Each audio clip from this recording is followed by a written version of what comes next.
여러분 안녕하세요. 김동호입니다.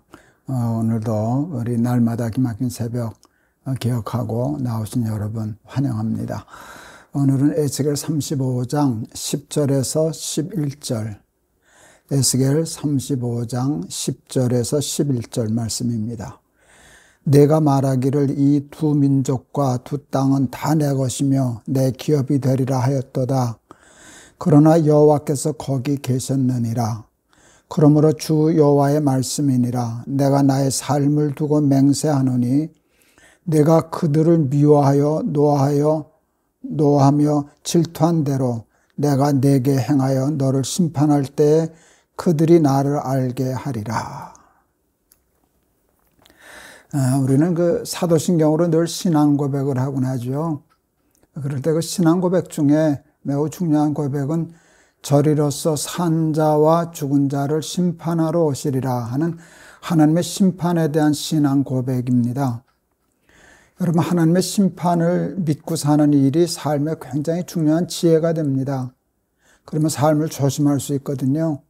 덫을 피할 수 있거든요. 유혹을 이겨낼 수 있거든요.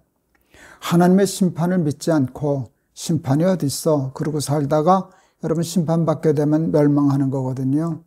그러므로 늘 하나님의 심판을 의식하고 산다는 것은 신앙생활에 굉장히 중요한 일이라 얘기할 수 있습니다.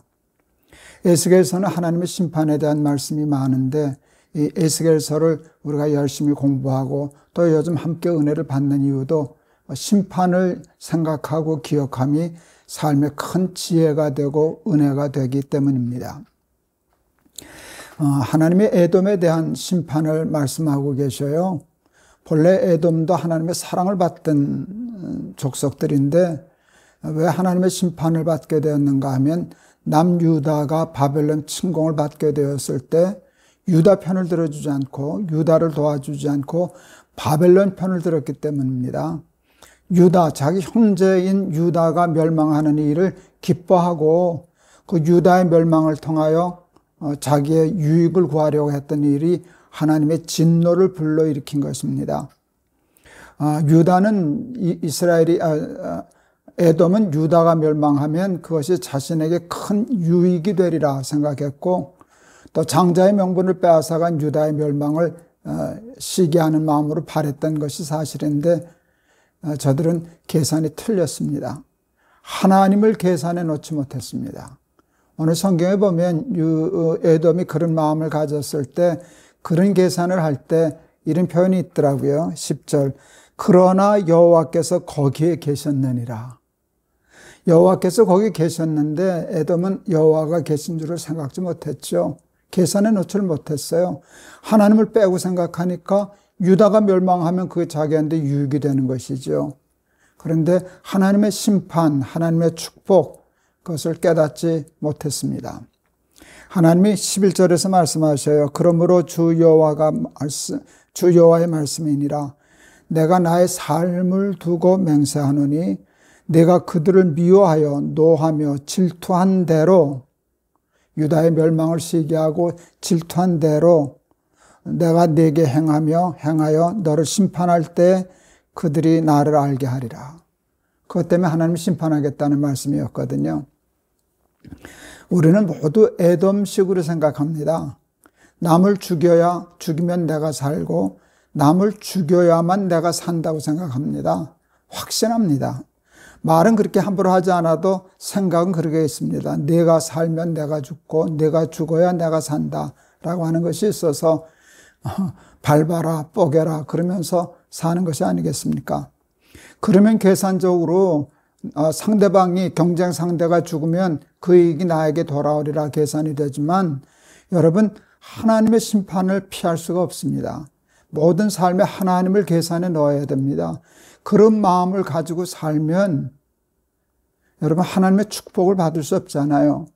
여호와께서 축복하지 않으시면 집을 세우는 자의 수고가 헛되고 파수꾼의 경성함이 허사라는 사실을 생각지 못하는 거잖아요.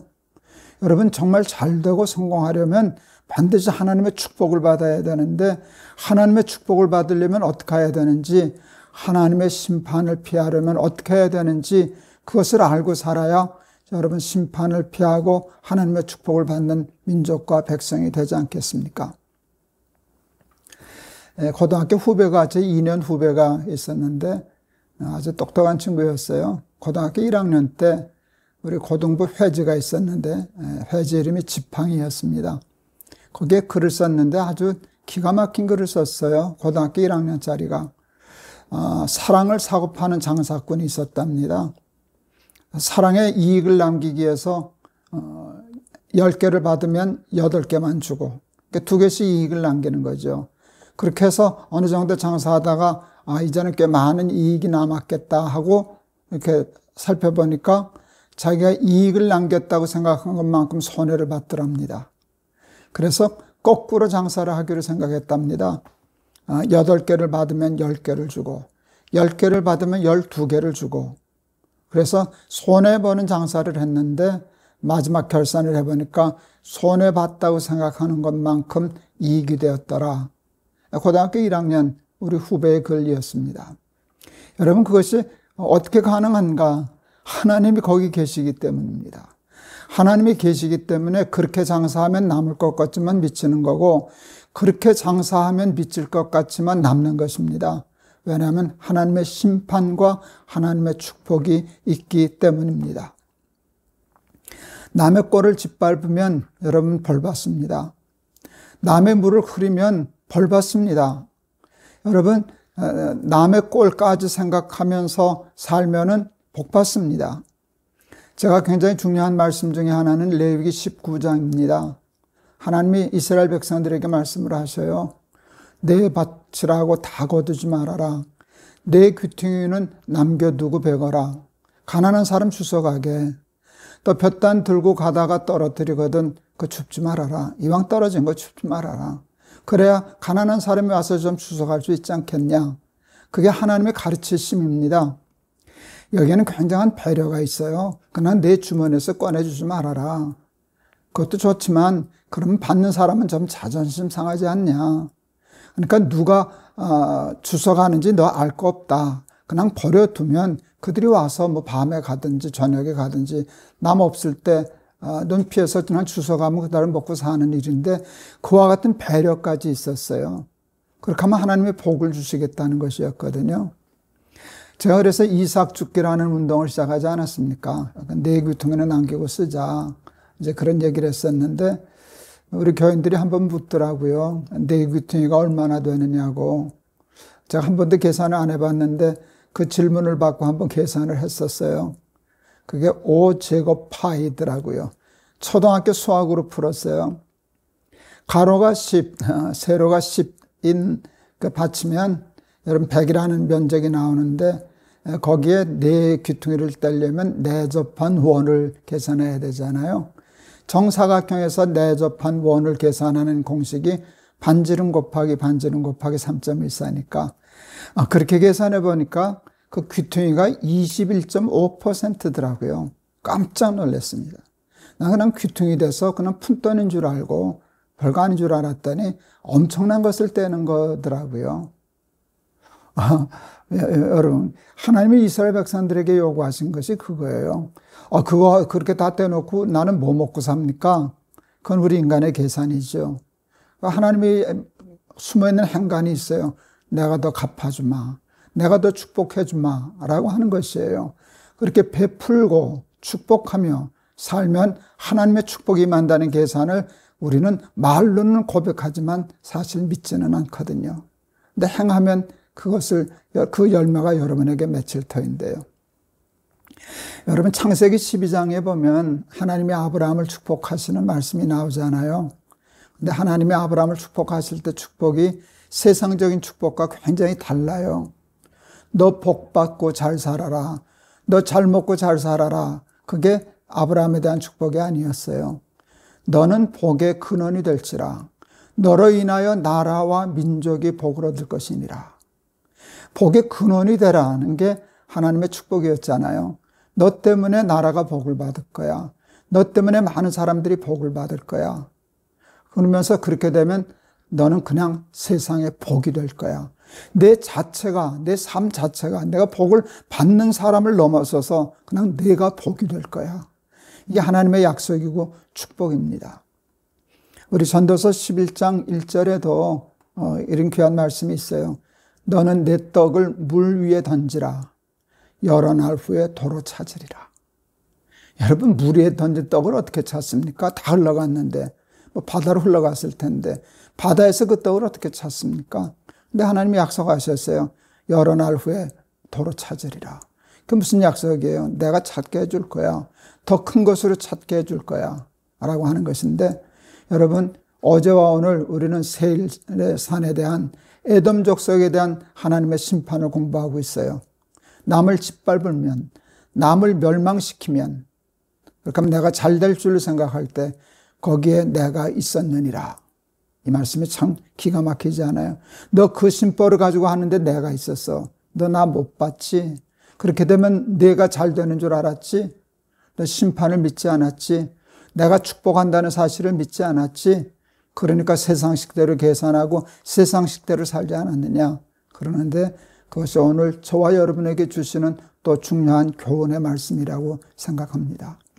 여러분, 귀퉁이도 될 줄 알고 떡을 물 위에 흘려보낼 줄도 알고, 여러분, 가난한 사람, 어려운 사람에게 복이 될 줄도 알고, 그래서 하나님께 칭찬받고 하나님이 도로 찾으리라, 내가 축복하리라, 거기서 복을 명하셨나니 곧 영생이로다 라고 하셨던 그런 축복의 열매들, 축복의 실상들 간증하면서 살아가는 우리 사랑하는 날개새 가족들 다 되실 수 있기를 주의 이름으로 축원합니다. 한번 기도하시겠습니다. 세상에는 세상식이 있습니다. 세상식은 남을 짓밟아야 내가 올라서고, 남을 죽여야 내가 살고, 남의 불행이 나의 행복이 된다는 게 세상의 이치이고 사고 방식입니다. 그런데 그들의 생각 속에는 하나님이 염두에 없었습니다. 거기에 여호와 내가 있었느니라 하는 말씀이 오늘 우리에게 중요한 교훈을 줍니다. 하나님이 계시기 때문에 그런 심보로 살아가면 하나님이 축복하지 않으신다, 하나님이 심판하신다는 생각을 미처 못하고 사는 경우가 얼마나 많은지 모릅니다. 물 위에 내 떡을 흘려보내면 그 떡을 어떻게 찾겠나? 내 귀퉁이를 떼고 살면 나는 뭐 먹고 사나? 남의 귀퉁이까지 뺏어와야 내가 더 잘 살 텐데 하는 그런 계산법으로 살지 말고, 하나님의 십가법으로 우리 고등부 후배가 사랑을 사고 파는 그런 장사꾼처럼 더 많은 이익을 남기기 위해서 더 많이 베풀 줄 아는 그런 지혜를 가지고 살아가는 우리 날개새 가족들 다 되게 하옵소서. 예수 그리스도 이름을 받들어 기도하옵나이다. 아멘. 소자에게 냉수 한 그릇이라도 대접하는 자는 곧 나에게 한 것이라. 내가 결단코 상을 잊지 아니하리라. 늘 하나님이 하신 말씀 아닙니까? 여러분, 근데 이 말씀을 듣기는 쉬운데 살기가 참 어려워요. 이유가 뭔지 아세요? 우리 속에 있는 원죄 때문입니다. 선악 갖다 먹은 죄잖아요. 그런데 그게 죄의 뿌리는 욕심이거든요. 욕심은 쓰고 싶은 마음이 아니라 쓰고 싶지 않은 마음이에요. 이렇게 듣고 머리는 이해하여 은혜를 받는데 우리의 본성은 손을 피지 못하는 거예요. 그런데 이 말씀을 믿고 받아들이고 듣기만 하는 자가 되지 말고 정말 하나님의 식대로 거꾸로 살아서, 세상 식과는 거꾸로 살아서 하나님이 약속하신 축복의 실상과 증거를 여러분의 삶에 간증하면서 살아가실 수 있기를 주의 이름으로 축원합니다. 여러분 감사합니다. 내일 또 뵙겠습니다.